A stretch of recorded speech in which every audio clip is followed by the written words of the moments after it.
खुलुमबाय आं किलिकां ब्रह्म बड'लेण्ड बुब्लिनि जानानै बयखौबो बरायना लाबाय दिनै 10 जानुवारि 2024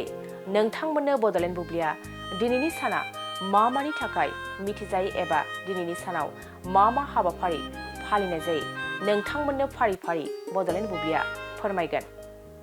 दिनैनि सानखौ death anniversary of Lal Bahadur Shastri एबा लाल बाहादुर शास्त्रीनि थैनाय सान महरै फालिनाय जायो बिथाङा उदां भारतनि सासे नैथि गाहाय मन्त्रिमोन बिथाङा जय जवान जय किसान स्ल'गानखौ मुंदांखा खालामदोंमोन आरो बिथाङा भारतनि उदांस्रि सोमावसारनायावबो गोख्रोङै बाहागो लादोंमोन हार्ट एटाकनि जाहोनाव 10 जानुवारि इं 1966 मायथाइयाव बिथाङा रुंसारि जादोंमोन आरो बिथाङा बुहुमनाङैनो मेन अफ पिस मुङैबो मिथिजायोमोन आरो दिनैनि सानावनो national human trafficking awareness day एबा हादोरारि सुबुं लांखारनाय सांग्रांथि सान महरैबो फालिनाय जायो बे सानखौ 10 जानुवारियाव सुबुं लांखारनायनि सोलिबाय थानाय आयदानि बागै सांग्रांथि गोसार होनो थाखाय फालिनाय जायो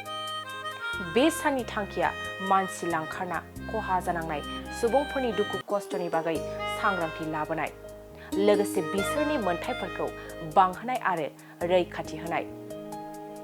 बेनि अनगायैबो दिनैनि सानावनो नेशनेल मिल्क डे आरो वर्ल्ड चेस्टनट डे महरैबो फालिनाय जायो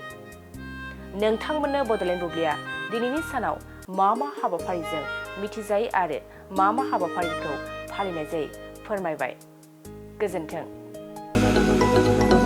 क'क्राझार सहरनि साखाथि थिथागुरियाव थानाय मानास पाब्लिक स्कुला 2024-25 सोलोंथाइ बोसोरनि गोदान मुं थिसननाया सोलिगासिनो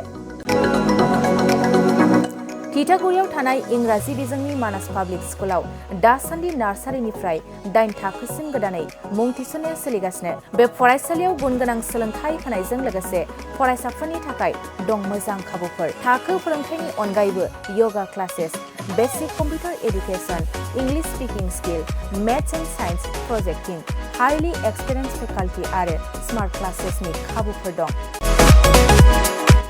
बेजों लोगोसेनो बे फरायसालियाव हौवासा आरो हिन्जावसानि थाखाय आलादा हस्टेलबो दं गोसो गोनां बिजाथिफ्रा थिथागुरिनि मानास पाब्लिक स्कुलाव मुं थिसनोब्ला नैबे जानबुं नाम्बार